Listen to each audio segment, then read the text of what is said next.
দেখো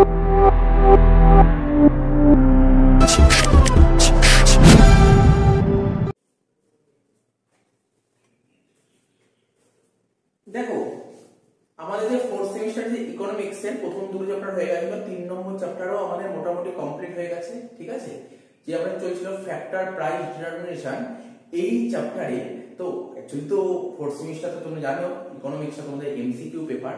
ঠিক আছে, পুরো ডিটেইলস তো পড়া হয়ে গেছে। পুরো ডিটেইলস যদি পড়া হয়ে যায় তো তোমাদের বারবার করে বলছি প্রতিটা চ্যাপ্টারের জন্য কি পয়েন্ট দিচ্ছি, কি পয়েন্টগুলো তোমরা ভালো করে পড়বে, দরকার হলে যদি ভালো করে আগের গুলো পড়া নাও হয়ে থাকে কি পয়েন্টগুলো ভালো করে 3-4 বার 5-6 বার করে রিডিং মেরে যাবে। কি পয়েন্ট ভালো করে রিডিং মেরে যাবে, কি পয়েন্ট যদি রিডিং মেরে না যাও, ঠিক আছে, তাহলে খুব অসুবিধা। কি পয়েন্ট থেকে অর্ধেক এমসিকিউ আসবে। আর কি 2019 সালে এমসিকিউ পেপারটা সলভ করে দিয়েছি, 2021 সালে এমসিকিউ পেপার সলভ করে দিয়েছি, আর একটা টেস্ট পেপার দিয়ে মডেল পেপার সেটা সলভ করে নেবে, ব্যাস। তাহলে এর মধ্যে দিয়ে চলে আসবে। আর যদি আমি তো প্রতিটা চ্যাপ্টারে এমসিকিউ দিয়েছি, সেই এমসিকিউ গুলো একবার দেখে দিও। ঠিক আছে, তো কিন্তু মেন যেটা ইম্পর্টেন্ট কথা, 2019 সাল 2021 সাল আর একটা মডেল পেপার যেটা তোমাদের দিয়েছি, এই তিনটে পেপার খুব ইম্পর্টেন্ট। আর কি পয়েন্ট, এই চারটে জিনিস আগে ভালো করে দেখবে। তো দেখো প্রথম কোশ্চেন কি বলেছে, বলছে derived demand is meant for input demand which is an indirect method। the derived demand টা কি মিন করছে, এটাই হচ্ছে ইনপুট ডিমান্ড। ঠিক আছে, যেটাকে আরেকটা বলছে ইনডাইরেক্ট মেথড। ঠিক আছে, তো নেক্সট কি বলেছে, the trade union, আমরা পড়েছি ট্রেড ইউনিয়ন আগে, trade union has the power, trade ইউনিয়নের হাতে পাওয়ার আছে, কিসের power, to raise wage rate, মানে ওয়ার্কার যে কাজ করে তাদের ওয়েজ রেট বা এমপ্লয়মেন্ট পারপাসে কোনো কিছু ইস্যু হলে মালিকের কাছে নিয়ে হাজির হওয়া, এটা ট্রেড ইউনিয়নের পাওয়ার আছে। 3 নম্বর কি বলে, according to Ricardo rate, Ricardo theory আমরা পড়েছি, নতুন করে বলার কিছু নেই। ঠিক আছে, is the return of original and indestructible power of this soil। ঠিক আছে, খুব ইম্পর্টেন্ট লাইন এই লাইনটা, return of original and indestructible power of this soil. 4 number, Ricardian theory of rent, মানে রিকার্ডো যে রেনের থিওরি আছে, হ্যাজ স্পোকেন, কি নিয়ে কথাবার্তা বলছে, অ্যাবাউট ডিফারেন্সিয়াল রেন আর স্কারসিটি অফ রেন। তাহলে পরীক্ষায় দিতে পারে রিকার্ডো যে রেন থিওরি কি নিয়ে আলোচনা করছে, ডিফারেন্সিয়েশন, কি আছে, ডিফারেন্সিয়াল রেট আর scarcity of rate. 5 number, differentiate rate বলতে কি, due to difference in the fertility, due to difference in the fertility. আর স্কারসিটি রেটটা কি, due to scarcity of land, scarcity রেটটা কি, স্কারসিটি অফ ল্যান্ড, মানে তো আমরা জানি জমি যোগান সীমিত। তো 6 নম্বর কি বলছে, ইকোনমিক রেন্ট কি, economic rent is the excess earning over transfer earning. Economic রেন্টটা কি, excess earning over transfer earning, বা এই ট্রান্সফার আর্নিংটাকে আমরা বলেছি opportunity cost. Next 7 number, quasi rent is the sum total of profit and total fixed cost. Next 8 number কি বলেছে, net profit বলতে কি বোঝায়, gross profit plus implicit cost. Implicit cost সব লেখানো আছে আগে, এর মানে ইনসাইড আর এক্সপ্লিসিট কোনটা, আউটসাইড। পরেরটা কি 9 নম্বর, অ্যাকাউন্টিং প্রফিট কি করে বের করব, টোটাল রেভিনিউ টিআর এর সাথে এক্সপ্লিসিট কস্টটা যোগ করে দেব। 10, নেট ইন্টারেস্টটা কি করে বের করতে হয়, গ্রস ইন্টারেস্ট থেকে রিস্ক প্রিমিয়াম বাদ দেব, পেমেন্ট ফর ইনকনভেনিয়েন্সটা বাদ দেব, আর পেমেন্ট ফর সার্ভিসটা বাদ দেব, বাদ দিলে হবে net interest. 11 number, the supply curve of capital and demand curve of capital intersect, মানে সাপ্লাই কার্ভ অফ ক্যাপিটাল আর ডিমান্ড কার্ভ অফ ক্যাপিটাল দুটোকে কেটে দিচ্ছে, ইন্টারসেকশন করছে each other to determine equilibrium rate of interest. Equilibrium rate of ইন্টারেস্টটা কোথায় হবে, যেখানে এই দুটো সাপ্লাই কার্ভ অফ ক্যাপিটাল আর ডিমান্ড কার্ভ অফ ক্যাপিটাল কেটে দিচ্ছে। 12 number, dynamic theory of profit was developed, কে ডেভেলপ করেছে, ক্লার্ক। তারপর innovation theory of profit was developed by Schumpeter. ঠিক আছে, তারপর marginal productivity theory of profit K develop করেছে, চ্যাপম্যান। ঠিক আছে, চ্যাপম্যান। তারপর in a competitive setup the labor market equilibrium occur when VMPL equal to MRPL equal to W, মানে wages। ঠিক আছে, তো বলছে লেবার মার্কেট ইকুইলিব্রিয়াম কোথায় হবে, VMPL MRPL আর W যেখানে ইকুয়াল হবে। তো ঠিক আছে, এই অবধি আগে টুকে নাও, তারপর বলছি।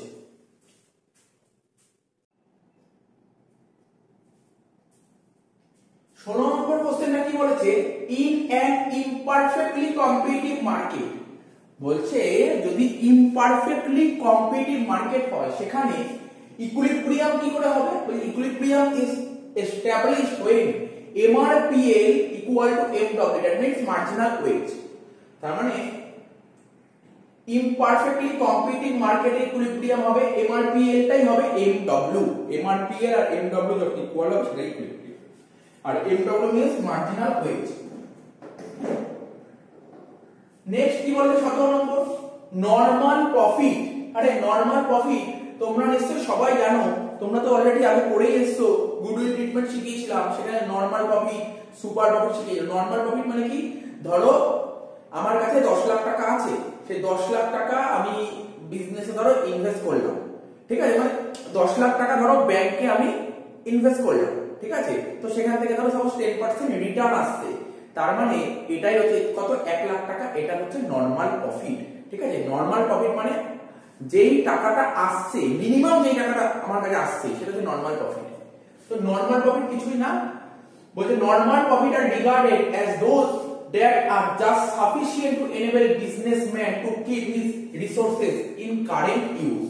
তার মানে একজন যে বিজনেসম্যান ও বিজনেসে যে টাকাটা ইনভেস্ট করছে, ঠিক আছে, তার এগেইনস্টে যে রিটার্নটা আসছে না, যে রিটার্নটা আসছে, অর্থাৎ নরমাল ধরো আমি বিজনেসে ধরো 5 লাখ টাকা ইনভেস্ট করলাম, ওই 5 লাখ টাকা বিজনেসে ইনভেস্ট না করে আমি যদি ব্যাংকে ইনভেস্ট করতাম, তাহলে সাপোজ ব্যাংকে যদি রেট যায় 10%, তাহলে ব্যাংক ধরো আমাকে 10% ইন্টারেস্ট দিচ্ছে। এই যে 50,000 টাকা, এই 50,000 টাকা হচ্ছে নরমাল প্রফিট, ঠিক আছে। এরপরে টপিক চলে আসে সুপার নরমাল প্রফিট কোনটা। এবার ধরো ওই 5 লাখ টাকা যদি বিজনেসে ইনভেস্ট করে আমার ধরো 1 লাখ টাকা আসলো, তার মানে ব্যাংক আমাকে দিচ্ছে 50,000, কিন্তু বিজনেস আমাকে দিচ্ছে 1 লাখ টাকা, তাহলে বিজনেসে বেশি আসে না কম আসে, বিজনেসে যথেষ্ট বেশি আসে, এটা হচ্ছে তোমার সুপার প্রফিট, ঠিক আছে।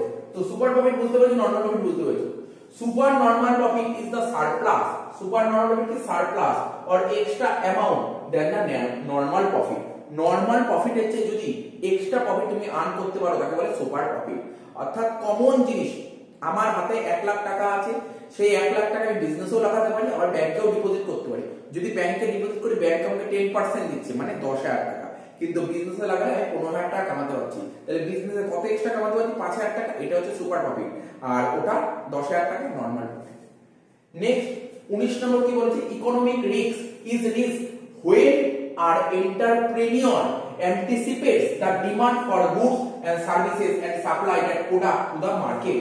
ধরো তুমি ধরো কোনো একটা প্রোডাক্ট তৈরি করছো, আজকে সেই প্রোডাক্টের প্রচুর ডিমান্ড, হুট করে ধরো এমন একটা দেশে সিচুয়েশন চলে আসলো ওই প্রোডাক্টের ডিমান্ডটা কমে গেল, ঠিক আছে, এটা হচ্ছে ইকোনমিক রিস্ক।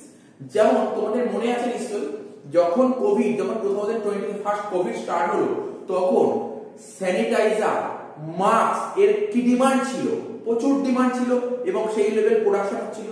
তারপর যখন দেশের পরিস্থিতি সব ঠিক হয়ে গেল, ঠিক আছে, তো যখন লকডাউন তুলে নিল, বললো কোভিড নরমাল হয়ে গেছে, তখন মাস্ক পরা বন্ধ করে দিল, স্যানিটাইজার ইউজ করা বন্ধ করে দিল, তো তখন ওই বিজনেসম্যানের যে রিস্ক তৈরি হলো না, ডিমান্ড কমে গেছে, এটাই হচ্ছে ইকোনমিক রিস্ক।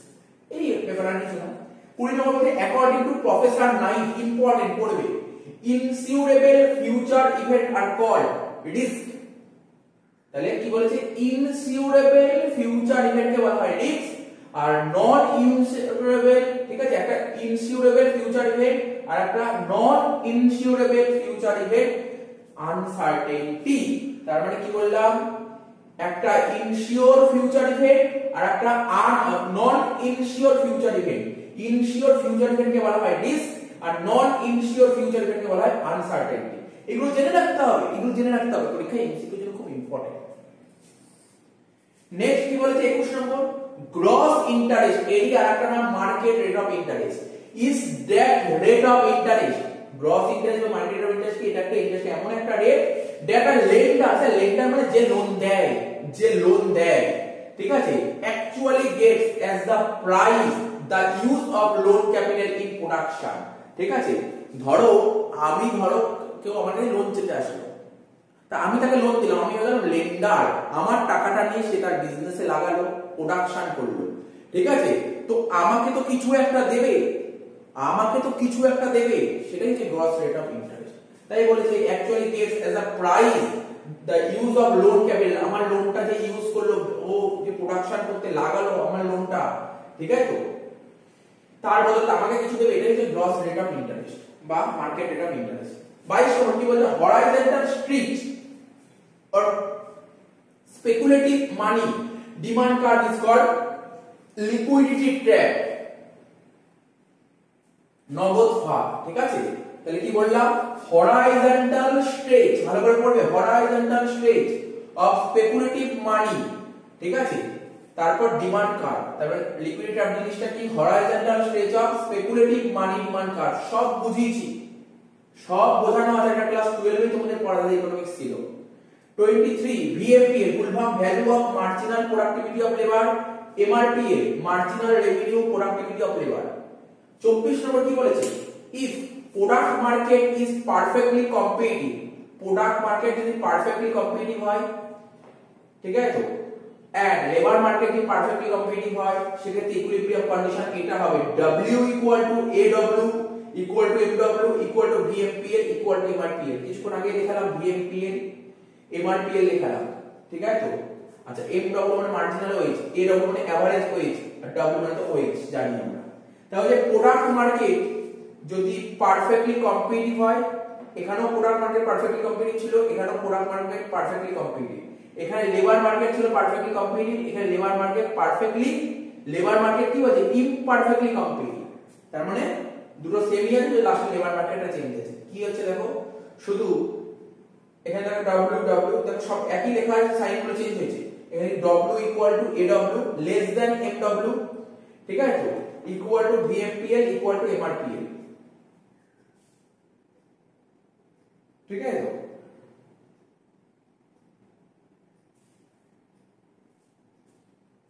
তারপর 26 নম্বর, প্রোডাক্ট মার্কেট হচ্ছে imperfectly competitive, labour market perfectly competitive, সেক্ষেত্রে কি হবে, এটা ইকুয়েশন লিখে রাখো, W equal to AW equal to MW equal to MRPL less than VMPL। Last, product market is imperfectly competitive, labour market imperfectly competitive, সেক্ষেত্রে কি হবে, W equal to AW less than MW equal to MRPL less than VMPL। এই জিনিসগুলো, এই ইকুয়েশনগুলো ভালো করে পড়বে, এখান থেকে এমসিকিউ আসার খুব সম্ভাবনা আছে। তো কটা পয়েন্ট বললাম, 27, আরো তিনটে লেখাবো, 28, 29, 30, তাহলে কিন্তু চ্যাপ্টার শেষ। এই কি পয়েন্টগুলো তোমরা অবশ্যই দেখে যাবে।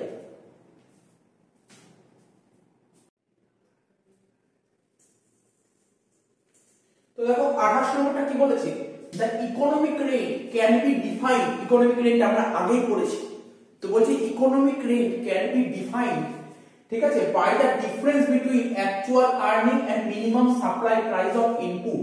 তাহলে ইকোনমিক রেট কি পড়েছিলাম আমরা আগে, অ্যাকচুয়াল আর্নিং এর সঙ্গে কার ডিফারেন্স, অ্যাকচুয়াল আর্নিং আর minimum supply price of input. তাহলে ইকোনমিক রেট জিনিসটা কি, অ্যাকচুয়াল আর্নিং এর সঙ্গে কার ডিফারেন্স আছে, minimum supply price of input, ঠিক আছে। therefore two conclusion can be drawn। এক নম্বর, if the input is imperfectly inelastic, input যদি ইমপারফেক্টলি ইলাস্টিক হয় তাহলে কি হবে, আর ইনপুট যদি পারফেক্টলি ইনইলাস্টিক হয় তাহলে কি হবে, ঠিক আছে। তো তো ইনপুট যদি ইমপারফেক্টলি ইলাস্টিক হয় তাহলে সেক্ষেত্রে actual earning and minimum supply price will be same, that is economic rate will be zero, ঠিক আছে। তো that is economic rate will be zero. Suppose ধরো আমি যদি তোমাকে ইকোনমিক রেট বোঝানোর চেষ্টা করি, কি বললাম, ডিফারেন্স কার কার মধ্যে ডিফারেন্স, অ্যাকচুয়াল আর্নিং, তুমি ধরো আর্ন করেছো 100 টাকা আর তুমি লাগিয়েছিলে ধরো 80 টাকা, তাহলে কত টাকা তোমার সারপ্লাস হলো, 20 টাকা, এটাই হচ্ছে ইকোনমিক রেট। এবার ইনপুট যদি ইমপারফেক্টলি ইলাস্টিক হয় সেক্ষেত্রে অ্যাকচুয়াল আর্নিং যা হবে আর minimum supply price input same হবে, তাহলে সেক্ষেত্রে কি হবে, জিরো হবে। এটাকেই তো মার্জিনাল লাইন বলে, এটাই বলেছে। আর দু নম্বর বলেছে, ইফ দা ইনপুট যদি পারফেক্টলি ইনইলাস্টিক হয়, সেক্ষেত্রে তোমার আর্নিং 100 আর minimum supply price of input 0, তাহলে কত হবে, 100 হবে, ঠিক আছে। তো এখানে দেখো তাই লিখে দিই, if the input is perfectly inelastic then minimum supply price will be 0, that is entire actual earning will be economic rate। last point 29, quasi rate is the short run earning, quasi rate কি, একটা short run earning of the man made capital equipment,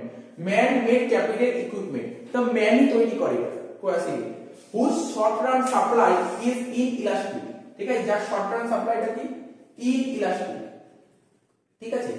তো কোয়াসিডেন্ট কি, কার কার মধ্যে difference, quasi rent হচ্ছে difference between TR and TVC, quasi rent কার কার মধ্যে ডিফারেন্স টিআর আর টিভিসি, তাই টিআর মিন্স টোটাল রেভিনিউ আর TVC means total variable cost. Since it is not economic rent, এটা ইকোনমিক রেন্ট নয়, ঠিক আছে, তো অন্য কোনো তো রেন্ট, তাই এটাকে বলছে দেয়ারফর ইট ইজ কল্ড কোয়াসিডেন্ট, ঠিক আছে। এই করে করে আমাদের ফোর্থ সেমিস্টার ইকোনমিক্স এর কোর্সটা কমপ্লিট হয়ে গেল। এই যে কি পয়েন্টগুলো বললাম, কি পয়েন্টগুলো ভালো করে পড়লেই এখান থেকে সমস্ত এমসিকিউ আশা করছি কমন চলে আসবে।